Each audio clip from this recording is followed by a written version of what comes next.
মিনিটে basic computer কোর্সে আপনাদের সবাইকে স্বাগতম।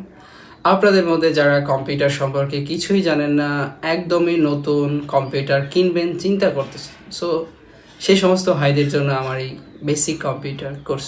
আপনি যদি পুরো কোর্সটা সম্পূর্ণ শেষ করেন এবং প্রত্যেকটা ভিডিও না টেনে শুরু থেকে শেষ পর্যন্ত দেখেন, ইনশাআল্লাহ আপনি কম্পিউটার এক্সপার্ট হয়ে যাবেন। সো বেসিক কম্পিউটার কোর্সে আজকে আমাদের দ্বিতীয় পর্ব, চলুন শুরু করি। সো আজকে আমাদের দ্বিতীয় পর্ব, আমরা আজকে শিখব হচ্ছে সফটওয়্যার সম্পর্কে। সো সফটওয়্যার কি, সফটওয়্যার কাকে বলে, আমরা যদি এখানে সফটওয়্যার সংজ্ঞাটা পড়ি, সো দেখতে পাচ্ছেন প্রোগ্রাম সমষ্টি যা কম্পিউটারের হার্ডওয়্যার ও ব্যবহারকারী। এখানে ব্যবহারকারী বলতে যারা ইউজার, যারা ব্যবহার করে।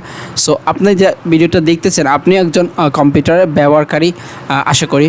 সো তার মধ্যে দেখতে পাচ্ছেন যে ব্যবহারকারীর মধ্যে সম্পর্ক সৃষ্টির মাধ্যমে হার্ডওয়্যারকে কার্যক্রম করে তাকে সফটওয়্যার বলে। সো একটা কম্পিউটার চালাতে গেলে অবশ্যই আপনাকে হার্ডওয়্যার লাগবে, হার্ডওয়্যার ছাড়া কিন্তু সফটওয়্যার দিয়ে কম্পিউটার চলবে না। সো শুধুমাত্র হার্ডওয়্যার দিয়েও কিন্তু আপনি একটা কম্পিউটার চলবে না। সো একটা কম্পিউটারকে আপনি রান করতে হলে অবশ্যই হার্ডওয়্যারের পাশাপাশি সফটওয়্যারও প্রয়োজন রয়েছে। সো এই সফটওয়্যারটা হচ্ছে আপনার হার্ডওয়্যারের কার্যক্রম ক্ষমতাকে কিন্তু এটার মাধ্যমে কিন্তু হয়ে থাকে।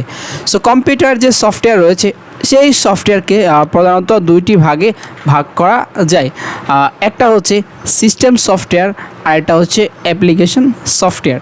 সিস্টেম সফটওয়্যার কোনগুলো, যেগুলো হচ্ছে আমরা যখন একটা কম্পিউটার কিনে থাকি তখন এই কম্পিউটারের যে পুরো প্রসেসটা একটা এরকম উইন্ডোজের মধ্যে হয়তো, যেমন আমরা মাইক্রোসফট উইন্ডোজের সাথে কিন্তু পরিচিত। সো আপনি আমার স্ক্রিনে যে উইন্ডোজটা দেখতে পাচ্ছেন, এই উইন্ডোজটা কিন্তু মাইক্রোসফট উইন্ডোজ।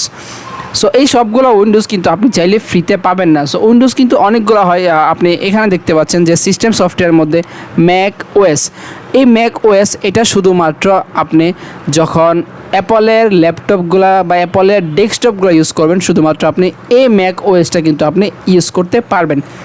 সো আরও অসংখ্য উইন্ডোজ আছে, যেগুলো আছে সিস্টেম সফটওয়্যার, সেগুলো কিন্তু আপনাকে যখন ইউজ করতে হবে সেটা কিন্তু আপনি এরকম টাকা দিয়ে ইউজ করতে হবে, সবগুলো কিন্তু ফ্রি না। সো আমরা যে উইন্ডোজটা ইউজ করি মাইক্রোসফট উইন্ডোজ, মাইক্রোসফট উইন্ডোজ 10 হতে পারে, উইন্ডোজ 7 হতে পারে, এরকম উইন্ডোজ যে বর্তমানে সর্বশেষ যে আপডেট উইন্ডোজ 11 সেটাও কিন্তু হতে পারে। সো এই উইন্ডোজগুলো কিন্তু আমরা ফ্রিতে ইউজ করি। সো আপনি যদি এরকম যে লিনাক্স দেখতে পাচ্ছেন, এই লিনাক্সটা কিন্তু একটা ফ্রি উইন্ডোজ, কিন্তু এই উইন্ডোজটা কিন্তু আমরা ইউজ করি না, এটা সাধারণত বাইরের দেশে ইউজ করা হয়। সো তারপর একটা অ্যান্ড্রয়েড রয়েছে, এটা একটা উইন্ডোজ। তারপর হচ্ছে যে ম্যাক যেটা বললাম, এটা হচ্ছে শুধুমাত্র আপনি স্পেসিফিক, শুধুমাত্র যারা অ্যাপলের এরকম ল্যাপটপ বা ডেস্কটপ ইউজ করেন শুধুমাত্র তাদের জন্য কিন্তু এই ম্যাক ওএসটা রয়েছে। সো এটা হচ্ছে সিস্টেম সফটওয়্যার। এই সিস্টেম সফটওয়্যারের মধ্যে কিন্তু আমরা যখন কোনো কাজ করি, যেমন আমি আপনাদের যে টিউটোরিয়ালটা করতেছি, এটা একটা অডিও রেকর্ডার, স্ক্রিন রেকর্ডার দিয়ে কিন্তু আমি টিউটোরিয়ালটা স্ক্রিনটা রেকর্ড করতেছি। সো এই স্ক্রিন রেকর্ডটা করতেছি, এটা কিন্তু এই যে আমাদের যে মাইক্রোসফট উইন্ডোজ রয়েছে এই সিস্টেম সফটওয়্যারের মধ্যে কিন্তু আমরা আরও অসংখ্য বা অ্যাপ্লিকেশন সফটওয়্যার যেগুলো কিন্তু আমরা ইউজ করে থাকি। সো অ্যাপ্লিকেশন সফটওয়্যার কি, অ্যাপ্লিকেশন সফটওয়্যার মধ্যে রয়েছে ক্রোম, যেটা হচ্ছে আমরা ইন্টারনেট ইউজ করার জন্য ব্যবহার করি। তারপর হচ্ছে মাইক্রোসফট অফিস, যেটা আমরা লেখালেখির কাজে ব্যবহার করে থাকি। তারপর হচ্ছে নোটপ্যাড, তারপর হচ্ছে প্রিন্ট এরকম 3D প্রিন্ট আছে যেগুলো দিয়ে আমরা এরকম ডিজাইনের কাজগুলো করে থাকি।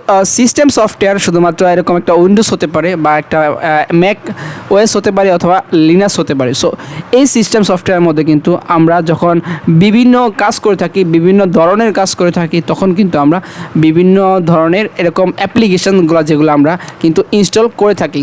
সো বাংলা লেখার জন্য আমরা বিজয় যেরকম ইউজ করে থাকি, আবার অব্র লেখার জন্য আমরা অব্র কিবোর্ড ইউজ করে থাকি। তারপরে হচ্ছে আমরা এরকম ক্যালকুলেটর করার জন্য এরকম ক্যালকুলেটর ডাউনলোড করে থাকি। সো আপনি শুধুমাত্র উইন্ডোজ ছাড়া, যেরকম মাইক্রোসফট উইন্ডোজ, এই উইন্ডোজ ছাড়া বাকি যতগুলো সফটওয়্যার আছে যেগুলো হচ্ছে আমরা নেট থেকে ডাউনলোড করে আমরা কাজ করে থাকি, সেই সমস্ত সফটওয়্যার কিন্তু বলা হয় অ্যাপ্লিকেশন সফটওয়্যার। সো আশা করি বুঝতে পেরেছেন সিস্টেম সফটওয়্যার কি এবং অ্যাপ্লিকেশন সফটওয়্যার কি। সো আমরা একটা পিকচারের মাধ্যমে এই সিস্টেম সফটওয়্যার এবং অ্যাপ্লিকেশন সফটওয়্যার সম্পর্কে আমরা জানবো। সো আমাদের যে ফোল্ডার রয়েছে সেই ফোল্ডারের মধ্যে আমরা এখানে দেখতে পাচ্ছি সিস্টেম সফটওয়্যার এবং অ্যাপ্লিকেশন সফটওয়্যারের মধ্যে পার্থক্য। সো আমরা এটা একটা পিকচার ওপেন করে আমরা দেখব যে বেসিক্যালি কোন কোন পার্থক্যগুলো রয়েছে। সো এখানে আপনি দেখতে পাচ্ছেন সিস্টেম সফটওয়্যার, তারপর দেখতে পাচ্ছেন অ্যাপ্লিকেশন সফটওয়্যার। সো সিস্টেম সফটওয়্যারগুলো কী কী রয়েছে, লিনাক্স যেটা হচ্ছে বাইরের কান্ট্রিতে ইউজ করে আমরা ইউজ করি না, তারপর হচ্ছে অ্যাপল, তারপর হচ্ছে উইন্ডোজ আর যেটা সাধারণত আমরা বাংলাদেশে ইউজ করে থাকি উইন্ডোজ, তারপর হচ্ছে IVM। সো এই IVM কিন্তু একটা পেইড ভার্সন সফটওয়্যার, আপনি চাইলে এটা ফ্রিতে ইউজ করতে পারবেন না। সো তাছাড়াও আরও এরকম সিস্টেম সফটওয়্যার এখানে দেখতে পাচ্ছেন, যেমন হচ্ছে ইউনিক্স, এটাও একটা পেইড ভার্সন সফটওয়্যার, এটা কিন্তু ইউজ করতে গেলে আপনাকে অবশ্যই টাকা দিয়ে ইউজ করতে হবে। তারপর হচ্ছে ম্যাক OS, এটাও কিন্তু একটা এরকম সিস্টেম সফটওয়্যার। সো এই সিস্টেম সফটওয়্যারের মধ্যে কিন্তু আমরা অ্যাপ্লিকেশন সফটওয়্যারগুলো ইনস্টল করে থাকি।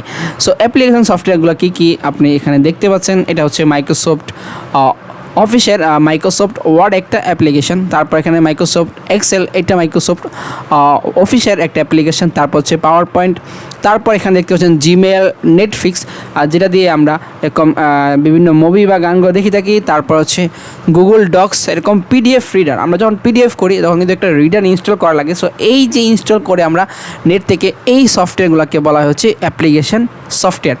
তারপর নেট ব্রাউজারের জন্য আমরা বিভিন্ন নেট ব্রাউজার কিন্তু ইউজ করে থাকি। সো আশা করি বুঝতে পেরেছেন সিস্টেম সফটওয়্যার এবং অ্যাপ্লিকেশন সফটওয়্যার সম্পর্কে। সো আপনার কম্পিউটারে কতগুলো অ্যাপ্লিকেশন সফটওয়্যার রয়েছে, এই অ্যাপ্লিকেশন সফটওয়্যারকে আপনি চাইলে কিন্তু এরকম আনইনস্টল আবার রিইনস্টল করতে পারেন।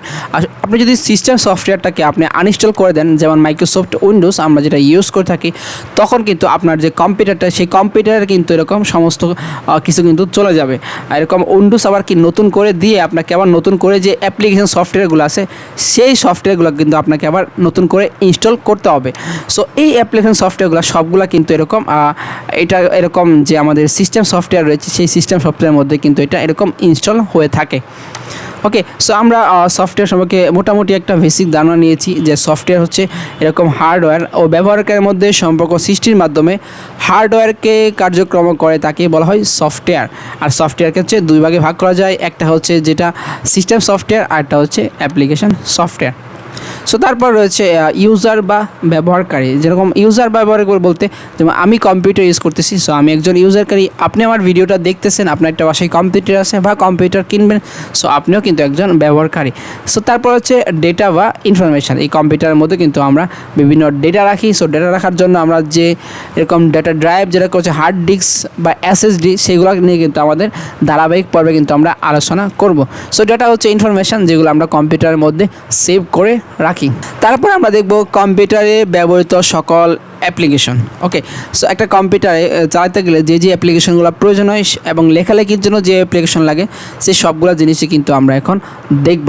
ওকে, সো আমরা এখানে প্রথমে দেখতে পাচ্ছি যে ওয়েব ব্রাউজ, ইন্টারনেট ব্রাউজ করার জন্য আমরা বিভিন্ন অ্যাপ্লিকেশন ইউজ করে থাকি। এখানে দেখতে পাচ্ছেন ফায়ারফক্স, মজিলা। সো এই মজিলা কিন্তু কম্পিউটারে একদম যখন শুরু অবস্থায় তখন কিন্তু এই যে অ্যাপ্লিকেশনটা কিন্তু সবার আগে ছিল ফায়ারফক্স, মজিলা। তারপর এখানে দেখতে পাচ্ছেন গুগল ক্রোম, এটা কিন্তু খুবই জনপ্রিয় একটা অ্যাপ্লিকেশন। মাইক্রোসফট উইন্ডোজের একটা জনপ্রিয় অ্যাপ্লিকেশন হচ্ছে গুগল ক্রোম। সো এই গুগল ক্রোমটা কিন্তু আমরা সবাই কিন্তু মোটামুটি এটার সাথে পরিচিত বা এটা আমরা ইউজ করে থাকি। সো তারপরে আরেকটা দেখতে পাচ্ছেন মাইক্রোসফট ইন্টারনেট এক্সপ্লোরার, এটাও দিয়ে কিন্তু আপনি চাইলে ইন্টারনেটে প্রবেশ করতে পারবেন। এটা দিয়ে কিন্তু আপনি চাইলে অডিও ভিডিও ডাউনলোড করতে পারেন, অডিও ভিডিও দেখতে পাবেন। সো এই সবগুলো কিন্তু আমাদের নেট ব্রাউজিংয়ের জন্য। তারপর রয়েছে অ্যাপল সাফারি। সো এই যে অ্যাপল সাফারি এটা হচ্ছে শুধুমাত্র অ্যাপলের জন্য, এটা কিন্তু আপনি এরকম যে নর্মাল যে উইন্ডোজ আমরা যে উইন্ডোজগুলো ইউজ করে থাকি মাইক্রোসফট উইন্ডোজ, এগুলোতে কিন্তু এটা ইউজ করা যায় না, শুধুমাত্র এটা আপনি অ্যাপলের মধ্যে ইউজ করতে পারবেন। সো তারপর দেখতে পাচ্ছেন ওপেরা। সো ওপেরার সাথে কিন্তু আমরা সবাই পরিচিত, আমাদের ফোনেও কিন্তু ওপেরা রয়েছে। আপনি চাইলে একটা ওপেরা গুগল থেকে ডাউনলোড করে আপনার কম্পিউটারের মধ্যে কিন্তু আপনি ইউজ করতে পারবেন। সো এটা ছিল আমাদের নেট ব্রাউজারের জন্য আমরা যে যে অ্যাপ্লিকেশনগুলো ইউজ করি। সো এখন আমরা দেখব লেখালেখির জন্য আমরা কি ইউজ করে থাকি। সো লেখালেখির জন্য আপনি এখানে দেখতে পাচ্ছেন অফিস, এটা হচ্ছে মাইক্রোসফট অফিস। মাইক্রোসফট অফিসে অনেকগুলো কিন্তু এরকম অ্যাপ্লিকেশন রয়েছে, যেমন মাইক্রোসফট ওয়ার্ড। সো এটা দেখতে পাচ্ছেন ওয়ার্ড, এটা দিয়ে কিন্তু আমরা এরকম লেখালেখির কাজগুলো করে থাকি। তারপর দেখতে পাচ্ছেন মাইক্রোসফট এক্সেল, এটা দিয়ে কিন্তু আমরা হিসাব বিভাগ বা অ্যাকাউন্টসে কিন্তু আমরা এই মাইক্রোসফট এক্সেল দিয়ে যোগ বিয়োগ গুণ ভাগ তাছাড়াও বড় বড় যে হিসাব কিতাব রয়েছে সেগুলো কিন্তু আমরা করে থাকি। তারপর এখানে দেখতে পাচ্ছেন পাওয়ার পয়েন্ট, এই পাওয়ার পয়েন্ট দিয়ে কিন্তু আমরা বিভিন্ন এরকম কভার ডিজাইন এরকম বিভিন্ন প্রেজেন্টেশন কিন্তু আমরা এই পাওয়ার পয়েন্ট দিয়ে কিন্তু আমরা করে থাকি। তারপরে আউটলুক রয়েছে, one note publisher, access. So এই প্রত্যেকটা জিনিস কিন্তু আলাদা আলাদা সেক্টরে বিভিন্ন গুরুত্বপূর্ণ কাজ কিন্তু করে থাকে। সো লেখালেখির জন্য আমরা যে সফটওয়্যারগুলো কম্পিউটার ইউজ করে থাকি তার মধ্যে হচ্ছে মাইক্রোসফট অফিস, আর মাইক্রোসফট অফিসের মধ্যে Microsoft Word, Excel, PowerPoint আরও বিভিন্ন যে অ্যাপ্লিকেশন রয়েছে সেগুলো কিন্তু আমরা ইউজ করে থাকি। সো তৃতীয় পর্বে আমরা আরও অসংখ্য গুরুত্বপূর্ণ ইনফরমেশান কিন্তু শিখব। সো ভালো থাকবেন, সুস্থ থাকবেন, আল্লাহ হাফেজ।